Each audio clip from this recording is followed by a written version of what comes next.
अस्सलाम वालेकुम जी, मैं Nasir Mahmood Gateway Isles and study abroad से आपकी खिदमत में एक दफ़ा फिर से हाज़िर हूँ एक नए वीडियो के साथ। हमारी आज की वीडियो का टॉपिक है यूके स्टडी वीज़ा। आज की वीडियो में हम यूके स्टडी वीज़ा से रिलेटेड कि जो स्टूडेंट्स को किस तरह के डॉक्यूमेंटेशन चाहिए और उनका फ़ीस वगैरह के कितनी फ़ीस उनको पे करनी पड़ेगी और उसके अलावा बाकी ज़रूरी चीज़ें क्या हैं उनको डिस्कस करेंगे। वीडियो स्टार्ट करने से पहले मैं आप सब लोगों से रिक्वेस्ट करता चलूं कि हमारे चैनल को सब्सक्राइब कर दें ताकि आने वाली वीडियोस आप लोगों को आसानी से मिलती रहें। अच्छा जी, सबसे पहले आजकल बहुत ज़्यादा लोग डिस्कस कर रहे हैं कि यूके में विदाउट आइल्स आप अप्लाई कर सकते हैं, आइल्स के साथ भी अप्लाई कर सकते हैं। तो जी बिल्कुल ऐसा ही है। बहुत सारी यूनिवर्सिटीज़ ऐसी हैं जो आइल्स या आइल्स नहीं ले रही हैं या उसकी जगह पे अल्टरनेटिव टेस्ट ले रही हैं। जैसे कि कुछ यूनिवर्सिटीज़ ऐसी हैं जो आपसे बिल्कुल भी किसी तरह का टेस्ट नहीं लेती, वो सिर्फ आपके प्रोफिशिएंसी लेटर्स के बिहाफ पे ही आपको एडमिशन दे देती हैं। इस तरह कुछ यूनिवर्सिटीज़ ऐसी हैं, अगर आप वहाँ पे बगैर आइल्स के अप्लाई करते हैं तो वो आपसे अल्टरनेटिव टेस्ट लेते हैं। जैसा कि 3-4 टेस्ट हैं, उसमें ड्यूलिंगो है, ऑक्सफोर्ड है, वर्सेंट है, जिसको पीवीटी भी बोला जा रहा है, या इसकी जगह पे पीटीई टेस्ट भी एक्सेप्ट हो रहा है यहाँ पे। तो बेसिकली जब आप एडमिशन के लिए अप्लाई करते हैं तो सबसे पहला प्रोसीजर तो यही होता है कि आप अपनी यूनिवर्सिटी और उसमें कोर्स अपना देख लें जिस कोर्स में आप अप्लाई करने के लिए जा रहे हैं। उसके बाद सेकेंडली आपको उस यूनिवर्सिटी का एलिजिबिलिटी क्राइटेरिया एडमिशन के लिए देख लेना चाहिए और लैंग्वेज क्राइटेरिया भी देख लेना चाहिए कि एलिजिबिलिटी क्या है। अगर आइल्स है तो नॉर्मली ग्रेजुएशन में आपको 6.0 चाहिए होता है ईयर 1 के लिए, और अगर आपका मास्टर्स में आप अप्लाई कर रहे हैं मास्टर्स में तो उसके लिए आपको 6.5 आइल्स रिक्वायर्ड होता है। ऐसे ही दूसरे टेस्ट में भी रिक्वायर्ड स्कोर चेक किए जा सकते हैं। इसमें अगर आपको मज़ीद इन्फॉर्मेशन चाहिए होगी तो आप हमसे कॉन्टैक्ट कर सकते हैं। जब आपके डॉक्यूमेंट्स कंप्लीट हो जाएं तो आप ऑफ़र लेटर के लिए अप्लाई कर सकते हैं। आपका ऑफ़र लेटर जैसे ही आएगा तो उसमें एक कंडीशन का पैराग्राफ होता है, उसमें कुछ कंडीशंस लिखी होंगी। आप वो कंडीशंस कंप्लीट करते हैं, यूनिवर्सिटी को वापस भेजते हैं, तो देन आपको फ़ी पे करनी पड़ती है। उसके बाद आपका क्रेडिबिलिटी इंटरव्यू होता है और उस क्रेडिबिलिटी इंटरव्यू के बाद आपका कैश इंटरव्यू होता है और देन आपको कैश इशू किया जाता है। जैसे ही आपको कैश लेटर मिल जाता है तो उसके बाद आप दोबारा से अपना वीज़ा फाइलिंग की तरफ जा सकते हैं। एडमिशन प्रोसेस के बाद जो नेक्स्ट फेज़ आता है वो फ़ी पेमेंट का आता है। तो जैसे ही हम फ़ी पे करनी है, अच्छा ये एक बड़ा कह लें कि ज़ाहिर है कि हमारी स्पेशली जो वाइट कॉलर फैमिलीज़ हैं उनके लिए ये कह लें कि मेन टारगेट यही होता है। सबसे पहला क्वेश्चन नॉर्मली स्टूडेंट्स की तरफ से यही किया जाता है। इसमें भी बहुत सारे इश्यूज़ हैं। अगर हम वीडियोस बनाना चाहें तो इसके ऊपर ही एक बहुत लंबी वीडियो बन सकती है, लेकिन शॉर्ट में ये है कि नॉर्मली जो यूके में अगर आप अप्लाई करना चाह रहे हैं तो आपकी ईयर की जो फ़ीस होगी वो in between 10,000 to 16,000 pounds per year होती है, इवन आफ्टर स्कॉलरशिप होती है। तो इसमें से जो आप फर्स्ट टाइम जब पे करना होता है तो इनिशियल डिपॉजिट होते हैं यूनिवर्सिटी की तरफ से। अब ये यूनिवर्सिटी टू यूनिवर्सिटी वेरी करता है। कुछ यूनिवर्सिटी तो इवन 1,000 से लेके 5,000 पाउंड के दरमियान में आपको इनिशियल डिपॉजिट लेके आपको कैश लेटर इशू कर देती हैं। कुछ यूनिवर्सिटीज़ ऐसी हैं जो कहती हैं कि 50% या 60% आप डिपॉजिट करेंगे तो हम आपको कैश लेटर इशू करेंगे।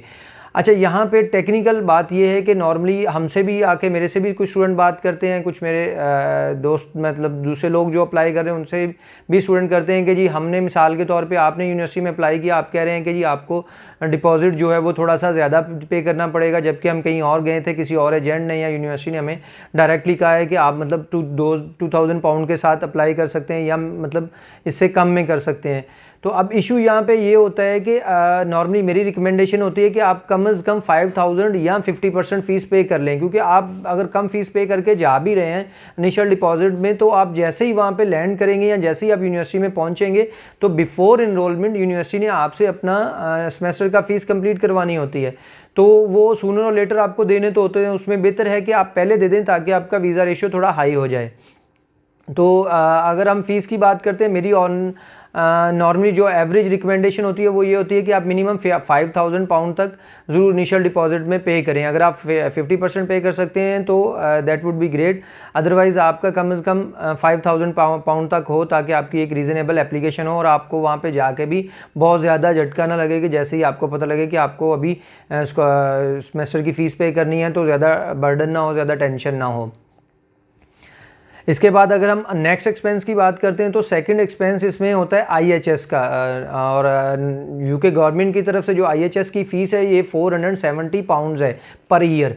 अब यहाँ पे नॉर्मली ये होता है कि जो लोग मास्टर में अप्लाई करना चाह रहे हैं वो कहते हैं कि जी 470 पाउंड काफ़ी हैं। ऐसे नहीं है, आपको इसमें थोड़ा सा और ऐड करना पड़ता है, क्योंकि आप एक साल की टाइम फ्रेम की जितनी देर का आपका कोर्स है उसकी है, लेकिन नॉर्मली आपको वीज़ा ज़्यादा देर का इशू किया जाता है, 4 या 5 माह या इवन 6 मंथ भी ज़्यादा वीज़ा इशू कर दिया जाता है।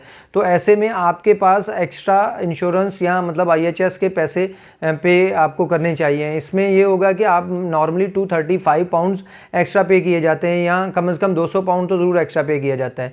ऐसे ही अगर आप ग्रेजुएशन के लिए अप्लाई करने जा रहे हैं तो आपकी 470 पाउंड्स पर ईयर फीस होगी, उसको आप मल्टीप्लाई कर लें 4 के साथ, और देन उसमें ऐड करें 235 पाउंड्स और ऐड करें, तो देन इस तरह से आपका एक फार्मूला बन जाएगा IHS का। उसके बाद आपका नेक्स्ट जो खर्च होगा वो थर्ड फेज़ में आपको अपनी एम्बेसी फ़ीस पे करनी होती है, जो कि 348 पाउंड्स हैं।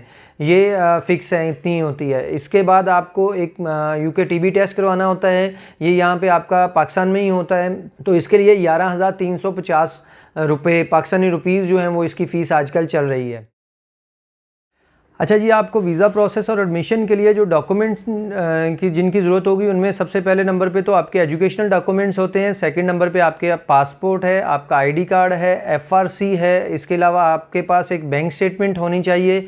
अच्छा, अगर तो आप अकेले अप्लाई कर रहे हैं देन तो आपकी जो बैंक स्टेटमेंट है, फॉर एग्जांपल अगर आप किसी यूनिवर्सिटी में अप्लाई करने जा रहे हैं और आपने 50% फ़ीस दी है, तो राउंड अबाउट 4.0 मिलियन से लेके 4.5 मिलियन तक आपकी बैंक स्टेटमेंट बनेगी।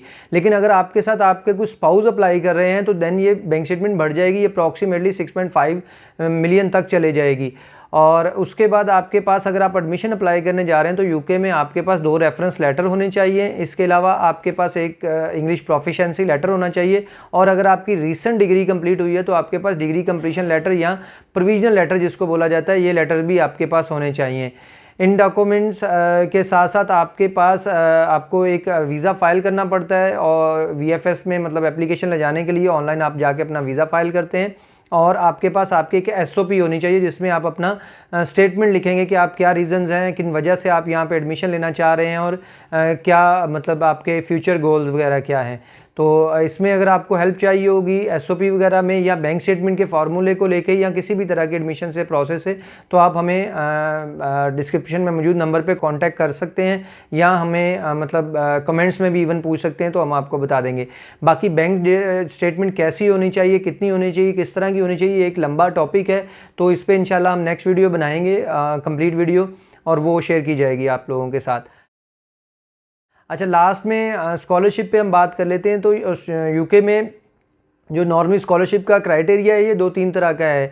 उसमें ज़्यादातर यूनिवर्सिटी टू यूनिवर्सिटी डिफरेंट है, यूनिवर्सिटी पे डिपेंड करता है। कुछ यूनिवर्सिटी ऐसी हैं जो किसी तरह की स्कॉलरशिप नहीं दे रही हैं, कुछ ऐसी हैं जो मेरिट बेस्ड स्कॉलरशिप दे रही हैं, और कुछ ऐसी होती हैं जो एजेंट बेस्ड भी स्कॉलरशिप दे रही होती हैं। और इसमें कुछ ऐसी स्कॉलरशिप होती हैं जो अर्ली बर्ड की होती हैं। अर्ली बर्ड नॉर्मली उन लोगों को बोला जाता है जो सेमेस्टर या इनटेक स्टार्ट होने से के साथ ही या शुरू में ही अपनी फ़ीस वगैरह पे करके अपनी सीट सिक्योर कर लेते हैं, तो उनको नॉर्मली 1000 पाउंड तक की स्कॉलरशिप एक्स्ट्रा ऐड हो जाती है। अब नॉर्मली जो है वो कुछ यूनिवर्सिटीज़ 1000 पाउंड तक स्कॉलरशिप दे रही हैं ईयर में, कुछ 2000 की दे रही हैं, कुछ 4000 की, और कुछ इवन 5000 पाउंड तक भी स्कॉलरशिप दे रही हैं। अच्छा जी, आज की वीडियो हम यहीं पे ख़त्म करते हैं, और एंड में होपफुली कि आप लोगों को इसमें से कुछ इन्फॉर्मेटिव बातें पता चली होंगी। फर्दर इन्फॉर्मेशन अगर किसी को भी चाहिए तो वो हमसे कांटेक्ट कर सकता है। हमारी टीम, हमारे काउंसलर्स आपको बड़े अच्छे से गाइड करेंगे। और इसके अलावा अगर आप चाहते हैं कि हम आपको किसी और कंट्री या किसी और तरह का वीज़ा के बारे में इन्फॉर्मेशन आपको चाहिए, आप चाहते हैं कि हम वीडियो बनाएं, तो आप काइंडली कमेंट सेक्शन में हमें उस कंट्री का बता दें और वीज़ा का बता दें, तो इंशाल्लाह नेक्स्ट वीडियो, आने वाली वीडियोज़ में से कोई एक वीडियो हम उसके बारे में भी बना देंगे। बहुत शुक्रिया जी, थैंक यू वेरी मच।